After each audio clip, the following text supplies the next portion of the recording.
Bonjour et bienvenue. KTO a 10 ans cette année. À cette occasion, nous vous proposons d'une série de grands entretiens sur les grands défis auxquels l'Église est confrontée pour les années à venir. Bonjour Éminence. Bonjour. Merci d'être sur le plateau de KTO à Rome. Monseigneur Théodore Adrien Sarr, vous êtes archevêque de Dakar, président de la conférence épiscopale régionale de l'Afrique de l'Ouest. Depuis combien de temps? Depuis 2003. D'accord. Et puis vous êtes premier vice-président du Symposium des conférences épiscopales d'Afrique et de Madagascar. Vous êtes un homme de lien et de partenariat. Bon, vous le dites. Mais je le dis, avec vous, l'Église se structure pour affronter les défis du XXe siècle en Afrique. Oui, effectivement, l'Église se structure. Oui. D'abord, nous pouvons dire qu'elle continue à relever le défi de son implantation en Afrique.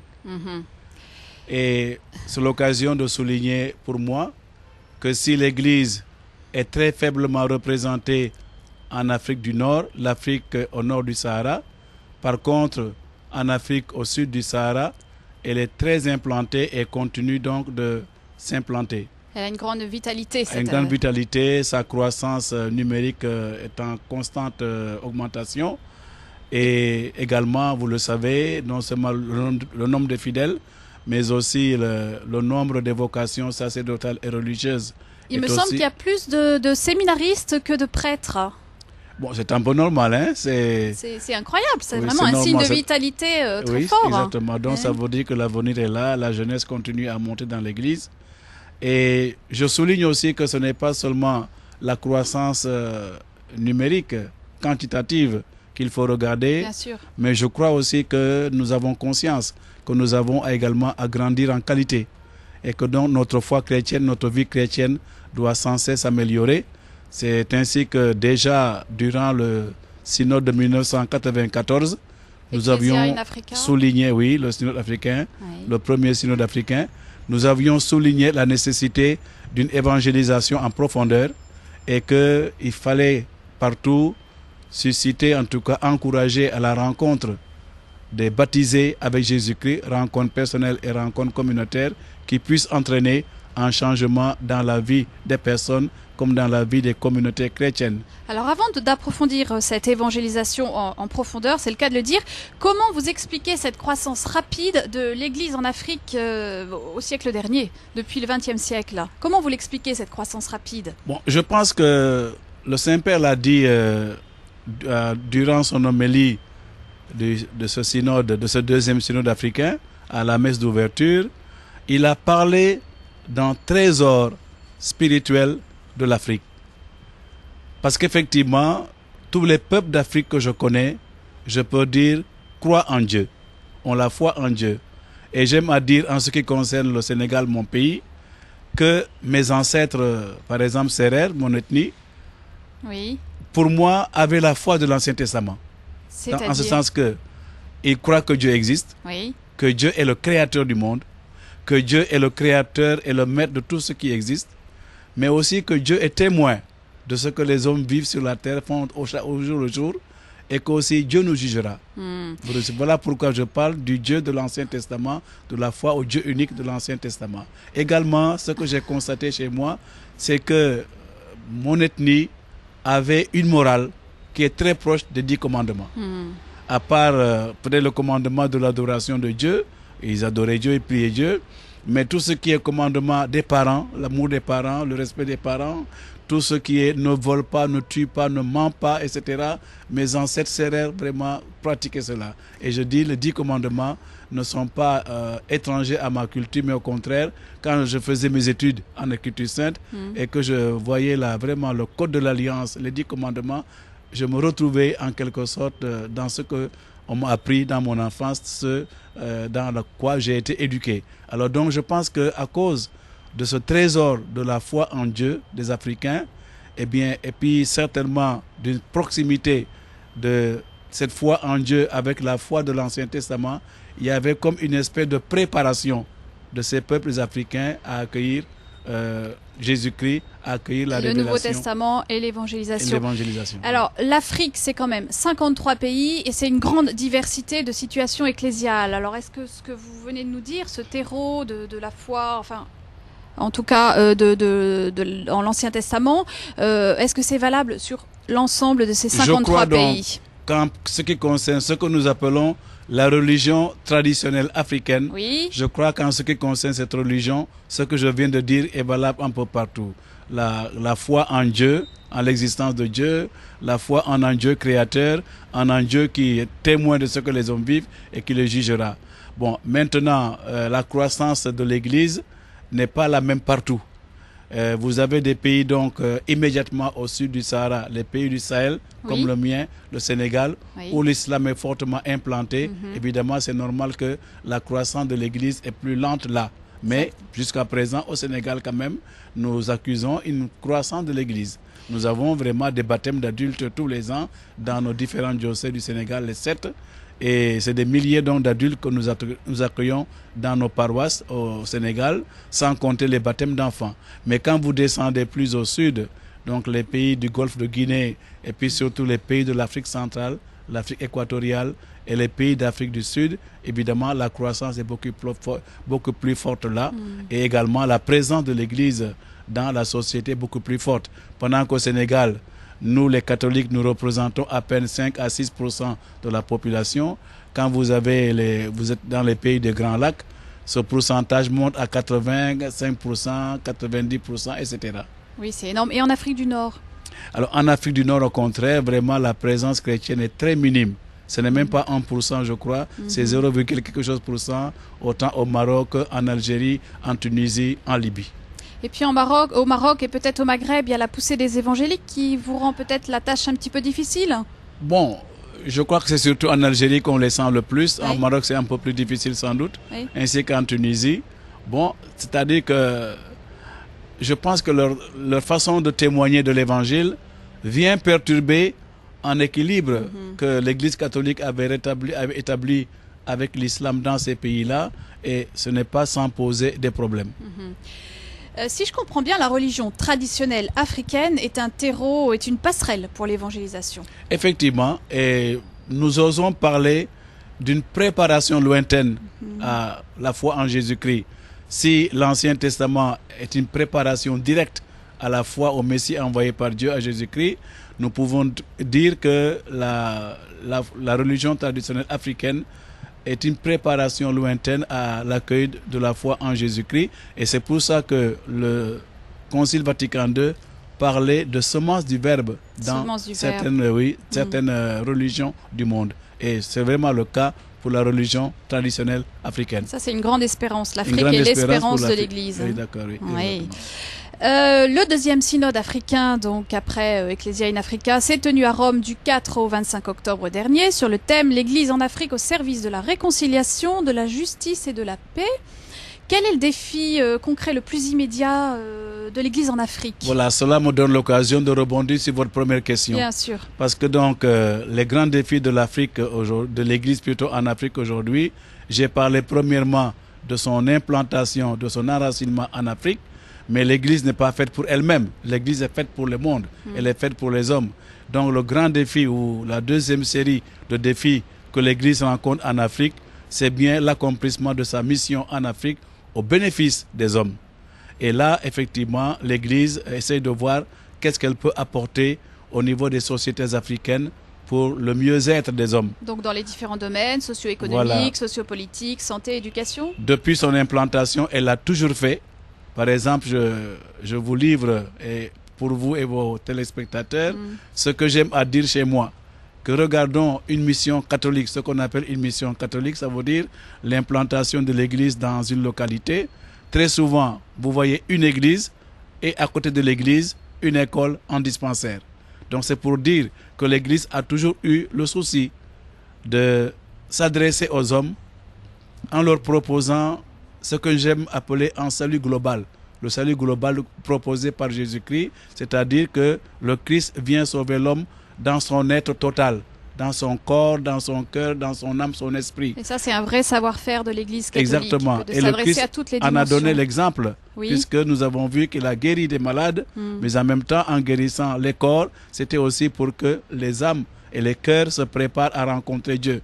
Donc l'Église continue à faire la même chose à travers ses œuvres sociales, ses écoles, ses dispensaires, ses centres de promotion de la femme, de promotion de l'homme, ses Caritas qui essaient de promouvoir le développement économique et aider les populations à dépasser leurs difficultés et à améliorer leurs conditions de vie. Donc l'Église, tout en prêchant l'Évangile, tout en aidant les hommes à rencontrer Dieu, les aide aussi à améliorer leurs conditions de vie et surtout, quand ils sont dans des conditions difficiles, à lutter contre ces conditions difficiles. C'est pour ça que j'aime à dire que l'Église, à l'instar de ce que Jésus-Christ a fait, vient libérer l'homme de tout ce qui le handicape dans son corps, dans son cœur, dans son âme, pour le mettre debout et l'aider à entrer en communion avec Dieu et avec les autres. Alors en parlant de formation, vous avez énormément de séminaristes. Comment vous formez vos prêtres? Comment l'Église se structure d'un point de vue formation des cadres de l'Église, entre guillemets? Alors il faut reconnaître que dans la plupart des pays d'Afrique, nous avons gardé ce que nous appelons les petits séminaires. Oui. C'est-à-dire donc que nous accueillons les jeunes, 12 ans, 14 ans, 15 ans et au-delà, dans des maisons où ils vont en même temps approfondir leur formation humaine, scientifique, littéraire, etc., en suivant les programmes d'enseignement des écoles de leur pays. Mais en même temps aussi, ils approfondissent leur formation chrétienne. Oui. Parce que je dis, nous sommes en apprentissage de la vie évangélique et la plupart de nos familles ne sont pas capables de donner vraiment aux futurs prêtres la formation chrétienne de base profonde dont il a besoin. Voilà pourquoi donc nous avons gardé les petits séminaires. Ils nous aident à accueillir tous ces jeunes qui manifestent un désir vocationnel. Nous les accompagnons tout en les formant donc scientifiquement, humainement, littéralement et tout, pour que progressivement ils voient s'ils sont appelés. Cela permet que, en arrivant au grand séminaire, ils ont déjà une préparation et surtout la persévérance peut être meilleure. Mais il n'y a pas que des séminaristes venant des petits séminaires que nous accueillons dans les grands séminaires. De plus en plus, nous voyons partout des universitaires ou des jeunes ayant fréquenté les lycées et collèges de leur pays qui frappent à la porte des grands séminaires. En tout cas, voilà ce que je peux dire sur l'augmentation des séminaristes dans nos pays. Tout à l'heure, vous avez parlé de la femme africaine. Quel est son statut? On sait bien que la femme joue un rôle dans l'éducation de l'être humain. Oui, c'est évident. Comment vous lui donnez une place? Quelle place elle a dans l'Église africaine? Bon, disons que la femme dans l'Église africaine a d'abord une place de fait. En ce sens que... De fait? Oui, en ce sens que, comme dans beaucoup de pays du monde, vous voyez que les femmes sont comme plus engagées dans l'Église. Non seulement au niveau de la pratique, les hommes pratiquent aussi, mais au niveau même des services, des engagements, des associations catholiques. Et cela est très important. Ensuite, quand il y a la participation à telle ou telle activité, elles sont toujours là. Donc nous disons qu'à partir de cet engagement de fait de la femme catholique dans l'Église, il nous faut maintenant, nous pasteurs et nous tous membres de l'Église, des différentes communautés, voir quelle place leur donner pour que leur mission soit plus claire, soit plus reconnue et que surtout elle soit valorisée. Et puis qu'elle soit vraiment participative. Exactement. Dans toute sa dimension. Dans ce synode-là que nous venons de vivre, nous avons entendu des femmes, en particulier des religieuses, élever la voix pour dire il ne faut pas seulement que les prêtres, par exemple, dans les paroisses, regardent les femmes comme des exécutantes, mais qu'ils les associent davantage aux décisions. Donc que les femmes soient présentes dans les structures de participation que sont les conseils pastoraux paroissiaux, que sont les conseils pour les affaires économiques et les différentes associations. Je pense que cet appel a été entendu au niveau du synode et que dans les temps à venir, on sentira une présence plus effective de la femme catholique africaine dans l'Église et surtout une contribution plus importante des femmes dans l'accomplissement de la mission de l'Église. Avec son talent propre. Tout à l'heure, on disait que donc, les chrétiens étaient présents dans les différents secteurs de la vie. Sur le plan du domaine socio-économique, l'Afrique est plus que jamais dépendante des pays riches. Pourtant, ses ressources sont immenses, mais elle manque de biens et de services de première nécessité. Pour vous, quelles sont les racines de cette grave situation économique et surtout, quelle manière d'être et d'agir l'Église peut-elle contribuer à infléchir? Alors là, vous touchez un problème très grave et qui nous préoccupe beaucoup et nous en souffrons. Personnellement, j'en suis très préoccupé. Comment se fait-il d'abord que l'homme africain ne prend pas suffisamment son destin en main? Pour moi, les Africains, en particulier nos dirigeants politiques, se laissent trop téléguider par des puissances extérieures, des volontés extérieures dans la politique qu'ils déterminent dans leur pays. Et nous l'avons tellement souligné encore dans ce synode de 2009. Après ce synode de 1994, les ressources naturelles de l'Afrique sont immenses, mais elles ne bénéficient pas aux populations africaines la plupart du temps, parce que simplement, ces ressources sont exploitées en quelque sorte. On les ramasse et on va les transformer ailleurs. Oui. Si bien qu'elles ne produisent pas des industries localement qui auraient pu créer des emplois pour les Africains et surtout retomber directement sur les populations africaines. Par ailleurs, nous savons aussi que souvent, les redevances payées par ceux qui prennent ces matières premières, ces redevances payées à nos pays ne profitent pas nécessairement aux populations, parce que là aussi le phénomène de la corruption est là, le phénomène donc de nos dirigeants qui mettent en avant leurs intérêts particuliers ou leurs intérêts de groupe, qui les placent au-dessus des intérêts de la population. Tout cela est là, qui nous fait mal et que nous voulons voir comment lutter contre cela. Alors, pour ce faire, nous, et c'est ça, ce thème, ce synode plutôt, le deuxième synode africain, l'aura bien traité. Nous pensons qu'il nous faut travailler à ce que les Africains, puisque ce que je viens de dire là, ce sont des signes que le péché est en nos cœurs, comme dans le cœur de tout homme dans le monde, mais que donc nous devons nous laisser Dieu nous réconcilier avec lui. Comme disait Saint Paul dans la 2e Corinthiens au chapitre 5, laissez-vous réconcilier avec Dieu. Donc laissons le Christ vraiment ôter le péché de nos cœurs, nous, ses disciples, baptisés, évêques, prêtres, religieux, religieuses et laïcs, pour que, réconciliés avec Dieu, nous puissions devenir nous aussi, comme dit Saint Paul encore, des ambassadeurs de réconciliation.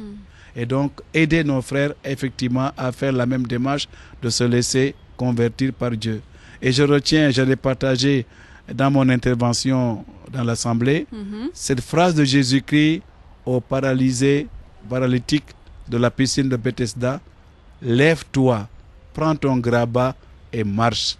J'ai interprété ça devant les pères synodaux en disant que le Christ demande à chacun d'entre nous de se laisser guérir par lui de tout ce qui le handicape pour l'empêcher de prendre conscience de sa dignité, de l'assurance en lui, d'avoir confiance en lui et en sa capacité à conduire son destin. Le Christ nous guérit de ce complexe, mais le Christ nous demande de nous mettre debout, nous Africains.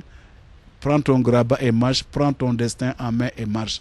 Donc voilà ce que je pense, que si nous, chrétiens d'Afrique, nous acceptons que le Christ nous mette debout et nous aide à prendre notre destin en main, nous pourrons partager ses préoccupations autour de nous et faire en sorte que de plus en plus, et les dirigeants politiques, et les dirigeants syndicaux, et les décideurs économiques seront capables de mettre en avant les biens de population, le bien-être de population, leur progrès, le développement de leur pays avant leurs intérêts particuliers.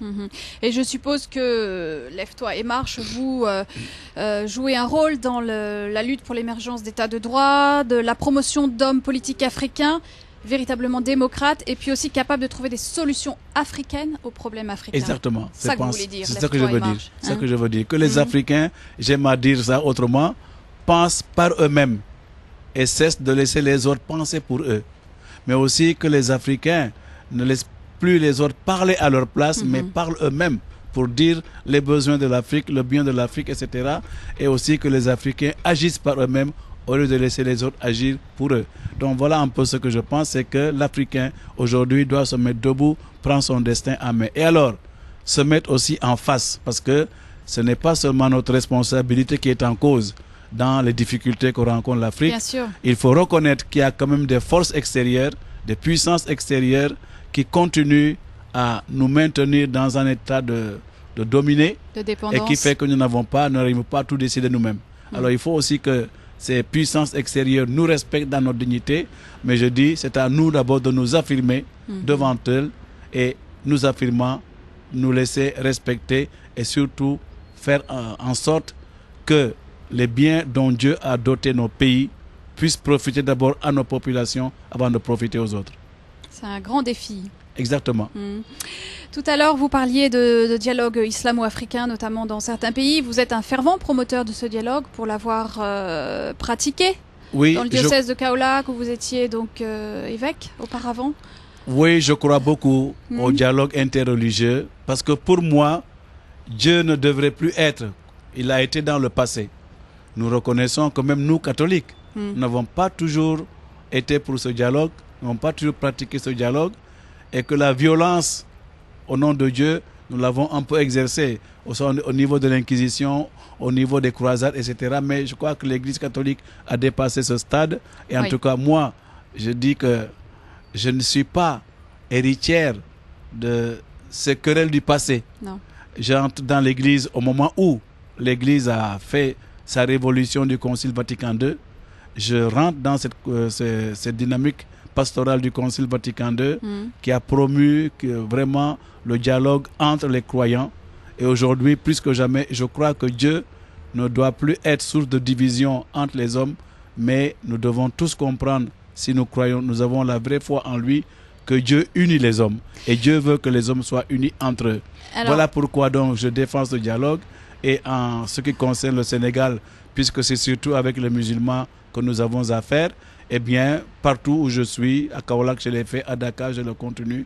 J'essaie d'entrer en contact avec les dirigeants musulmans pour qu'ensemble, en dialoguant, nous puissions montrer à nos fidèles que c'est la meilleure voie.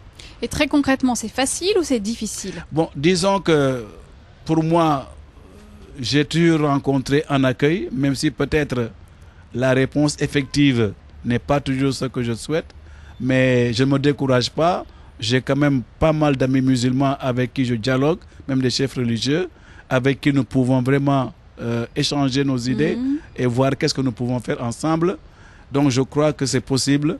Et quand les gens me disent c'est un monologue, moi je crois que c'est un vrai dialogue. En tout cas, un homme de lien. Je vis un vrai dialogue. Et je continue à vraiment défendre ce dialogue. Et je ne cesse pas de dire à mes amis musulmans, aux chefs religieux musulmans, que si au Sénégal, Dieu nous a fait le don d'une bonne entente générale entre chrétiens et musulmans, nous avons à cultiver ce don de Dieu, il est précieux, mais nous avons à le mettre aussi au service des populations. Pour qu'il rayonne dans toute l'Afrique. En ce sens, et non seulement d'abord chez nous, en ce sens que cette bonne entente, nous la mettions à profit pour que nous, chefs religieux, guides spirituels, chefs religieux, chrétiens, musulmans, nous puissions nous asseoir, échanger et quand l'occasion se présente, dire ensemble une parole commune pour le bien du pays ou alors accomplir ensemble des démarches.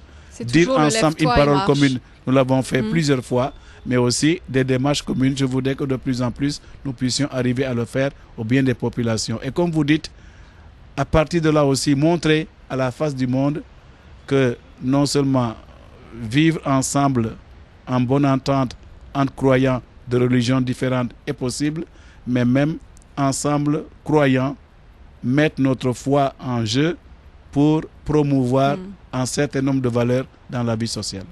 Pour conclure, Éminence, je voudrais que vous nous fassiez partager à nous, vieux continent européen un petit peu endormi, d'un point de vue de la foi chrétienne, qu'est-ce que l'Église d'Afrique, dans sa vitalité singulière, peut apporter aux églises des autres continents?